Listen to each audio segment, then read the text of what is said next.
તો માર્ગમાં સર્વપ્રથમ આપણી સોચ એવી હોવી જોઈએ કે આપણે પ્રસાદ લેવા જવાનું. જે ખાલી પ્રસાદ લેવા આવતા હોય એના માટે હો. બાકી મનોરથનો આનંદ લેવા આવતા હોય એના માટેની વસ્તુ અલગ છે. બાકી જે પ્રસાદ લેવા ખાલી આવતા હોય તો એના માટે છૂટ, પણ પ્રસાદ લેવાની ભાવનાથી આવવું જોઈએ એને. તો એની બુદ્ધિ શુદ્ધ થાય પેટમાં પડવાથી. બીજી વસ્તુ કે જે મનોરથનો આનંદ લેવા આવતા હોય એને ખાલી પ્રસાદ લઈ લઈને ભાગી જવાની વાત ના આવે. એને ઠેઠથી લઈને ઠેઠ સુધી મનોરથનો આનંદ લેવો જોઈએ.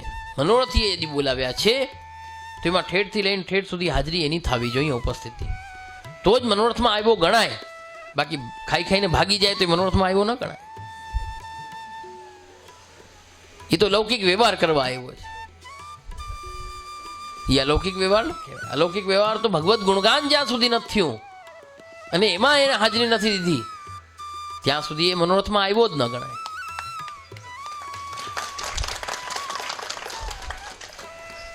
એટલે વૈષ્ણવ કહેવાનો તાત્પર્ય એ છે કે આ બધી વસ્તુની સમજણ છે, જે નાની નાની વસ્તુ છે એની સમજણ આપણને ખૂબ જ ખૂટે છે, ખૂબ જ આવશ્યક છે. જેમ કે આપણા પ્રભુનું માન, પ્રભુનું સન્માન, પ્રભુ પધારે તો આપણે કેટલો આદર રાખવો જોઈએ, કેવી અમાન્યા રાખવી જોઈએ એમની, કેવી રીતે આપણે વર્તવું જોઈએ. એ જ પ્રકારે જ્યારે આપણા ગુરુ પધારે તો એમનો આદર કેટલો હોવો જોઈએ. ઘણા જીવો હોય કંઠી બંધ હોય, કંઠી પહેરેલી હોય, વૈષ્ણવ થયા હોય, પણ ઘણા આળસ કરતા હોય. આળસથી ઊભા ના થાય ઘણા લોકો ન થાય. અને ઘણા લોકો એમ કે એમાં હું ઊભો થાઉં એમ ઊભા ના થતા હોય. એ સમજણ ન હોય. પણ જાણે અજાણે જીવથી અપરાધ થતો હોય છે. ચાહે પ્રભુ, ચાહે ગુરુ, ચાહે ભગવદીઓ હોય, વૈષ્ણવો હોય. વૈષ્ણવનું પણ એટલી જ અમાન્ય, વૈષ્ણવનું પણ એટલું જ ધ્યાન રાખવું જોઈએ આપણે. એમ નહીં કે આ તો મારા જેવો જ છે, એમ નહીં, એવો વિચાર ન કરવો જોઈએ. વલ્લભનો સેવક છે, ઓછો ન ગણવો કદાપી. એ વલ્લભનો સેવક છે. હંમેશા વૈષ્ણવનો આદર કરો, વૈષ્ણવનું સન્માન કરો, વૈષ્ણવને તરછોડો નહીં. પણ આ વસ્તુની સમજ નથી, સમજ ના હોય એટલે પરિસ્થિતિ એવી થાય કે વૈષ્ણવના પણ આપણે અપરાધ કરી બેસીએ. જેમ તેમ વૈષ્ણવને બોલી દઈએ, વૈષ્ણવથી ઝઘડા કરી લઈએ, કાંઈ પણ બોલી દઈએ. વાર્તાજીમાં તો એવો ઉલ્લેખ આવે છે કે વૈષ્ણવને કંઈક કહેવાય ગયું તો પ્રભુ અપ્રસન્ન થઈ ગયા, પ્રભુ ત્યાંથી પધારી ગયા. વૈષ્ણવનું હૃદય દુભાવે ત્યાં પ્રભુ કદાપી બિરાજતા નથી એના ઘરે. એવું વાર્તાજીમાં આવે છે ઉલ્લેખ.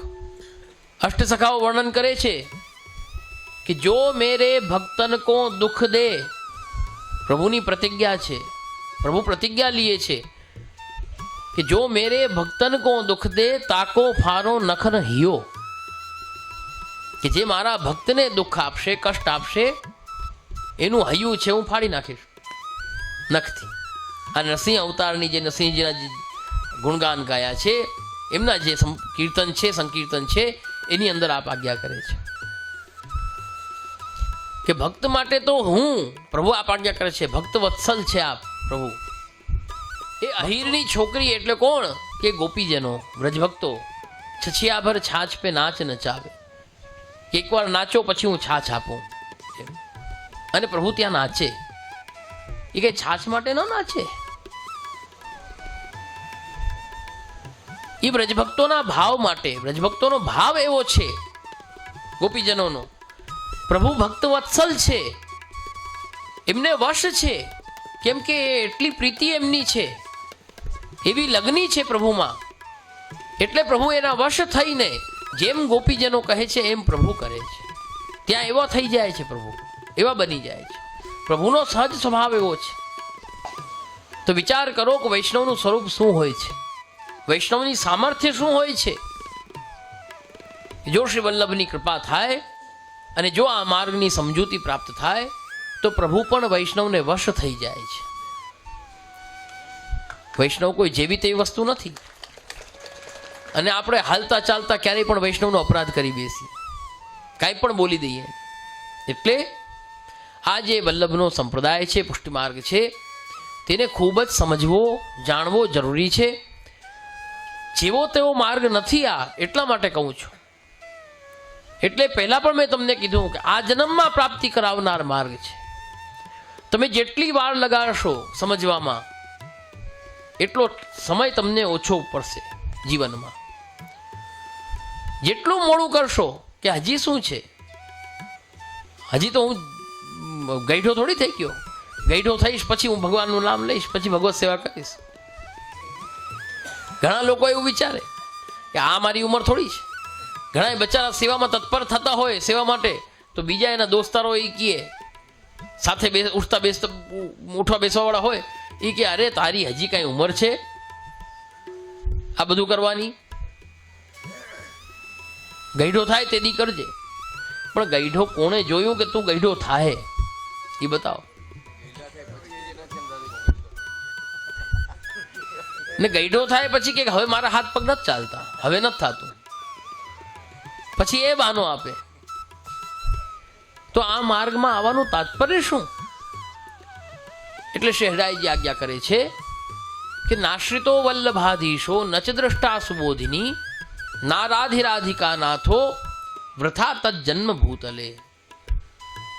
કે જેણે શ્રી વલ્લભાચાર્ય ચરણનો આશ્રય નથી કર્યો, નાશ્રિતો વલ્લભાધીશો નચ દ્રષ્ટા સુબોધિની, કે જેમણે સુબોધિનીજીના દર્શન નથી કર્યા, એટલે કે શ્રી વલ્લભના ગ્રંથોના જેને દર્શન નથી કર્યા, અને નારાધિરાધિકા નાથો, શ્રી વલ્લભ પ્રભુએ જે રાધિકાનાથ, જે આપણા સ્વામી, જે આપણા ઈષ્ટ, જે આપણા પ્રાણપ્રિય, જે આપણા સર્વસ્વ આપણને બતાવ્યા છે, શ્રી ગોવર્ધન ધરણ, એમની જેને સેવા નથી કરી, નારાધિરાધિકા નાથો વૃથા તજન્મ ભૂતલે, એવા જીવનું આ ભૂતલ ઉપર જન્મ જે છે તે વૃથા છે, કોઈ તાત્પર્ય નથી એનું. તો આસુરી સૃષ્ટિ તો એવી રીતે જીવી જ રહી છે વૈષ્ણવો, અને એમનું તો એવું જ થવાનું છે, એમાં કોઈ બીજી વાત નથી. એને પ્રભુ નથી મળવાના, પણ આપણા પાસે આ સોનેરી તક છે, સોનેરી લાવો છે આપણી પાસે. ઓલા કે ને તમારે આજનો લાવો લીજીએ રે કાલ કોણે દેઠી છે. આ હકીકત આમાં આપણે વિચારવાનું છે.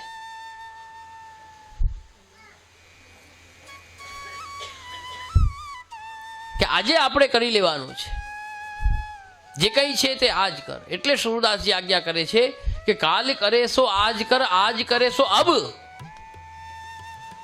પલ મેં પ્રલય હોયગો જાય કરેગો કબ.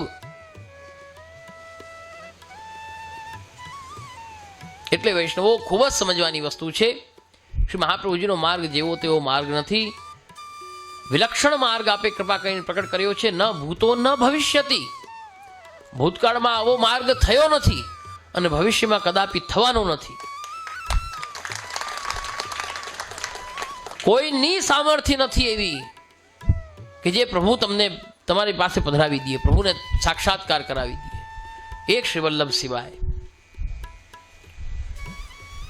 એવો વિલક્ષણ માર્ગ જો આપણને પ્રાપ્ત થયો હોય ને, તોય આપણે એનાથી દૂર ભાગતા હોઈએ, આપણે દૂર ભાગીએ કે મારું કામ નહીં, મારું કામ નહીં.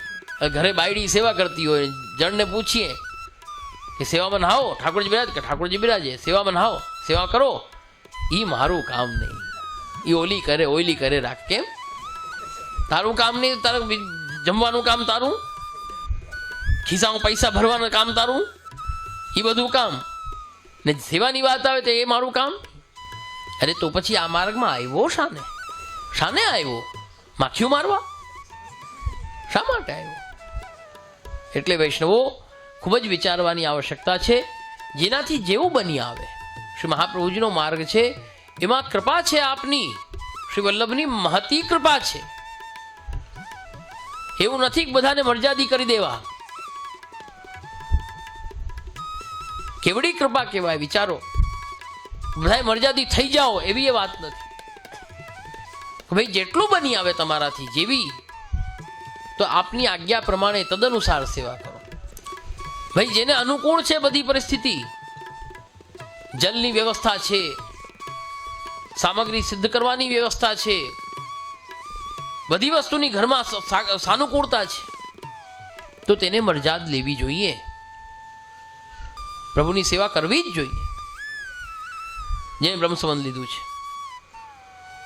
અને જો કોઈને એવી પરિસ્થિતિ નથી, જેની બધી અનુકૂળતા નથી, કે ભાઈ અપ્રસ્થિન સેવા નથી થઈ શકે એમ, તો એને સૂકી સેવા, મિશ્રીની સેવા કરવી જોઈએ. પણ મિશ્રીની સેવા પધરાવી જોઈએ, ઠાકોરજી પધરાવવા જોઈએ ઘરે. જનપસ તો થાય દિવસમાં એકવાર, સન્મુખતા તો થાય. સન્મુખ રહેવા માટે કૃપા કરીને પરવર્તી આચાર્યોએ આ દાન કર્યું છે. આગા ભાગવાનું નથી કે અમારાથી ન થાય, અમારાથી ન થાય. થાય શું નહીં,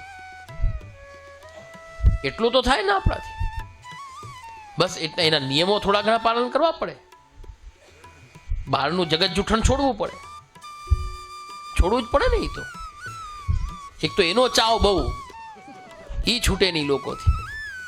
જોયે હો, બધા જોતા હોય કોનું કોનું જૂઠણ છે, એની સામું ઓલો પીને મૂકી ગયો હોય ત્યાં, એની નજરે જોયું હોય કોનું જૂઠણ છે, તોય ખાવામાં એને શરમ નથી આવતી, ગ્લાની નથી થતી.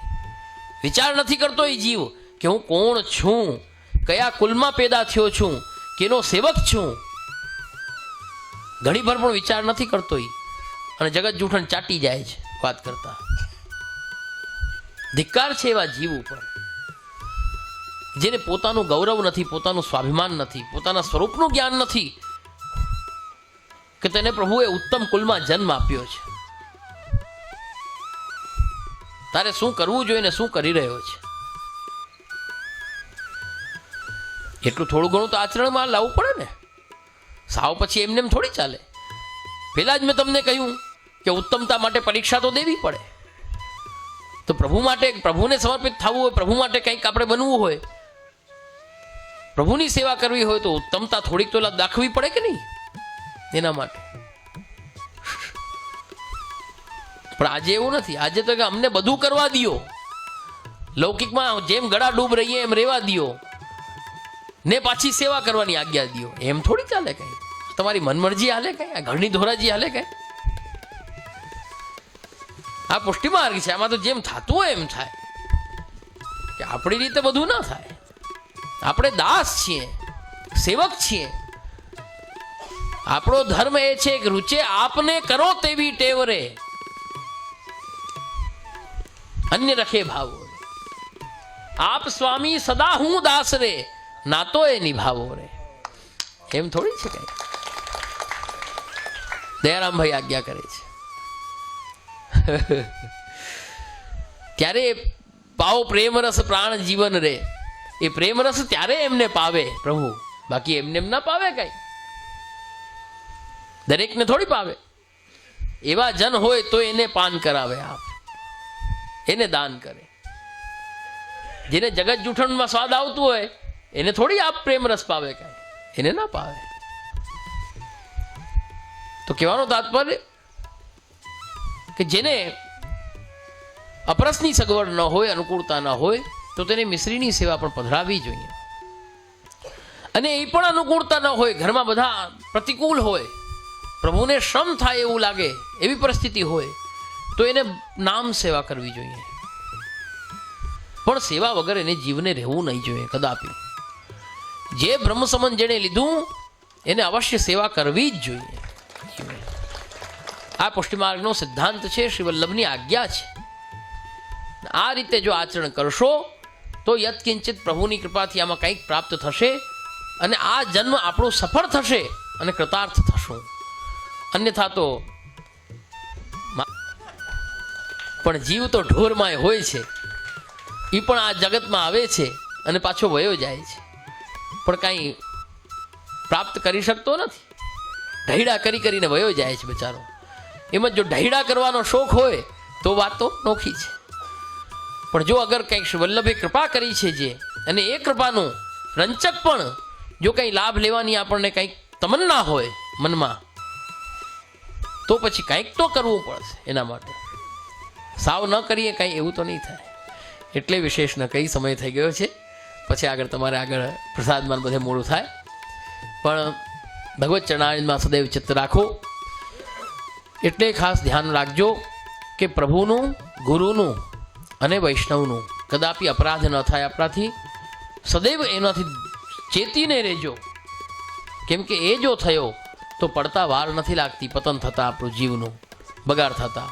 એટલા માટે એનાથી બચવું, જેમ બને એમ ધ્યાન રાખવું અને વિશેષમાં વિશેષ પ્રભુના ચરણારવિંદમાં ચિત્ત રાખી ભગવત સેવા અને ભગવત સ્મરણ સદૈવ કરતા રહો, એવું બધાને આશીર્વાદ. એટલું કહીને હું મારા વખતનો વિરામ આપું છું.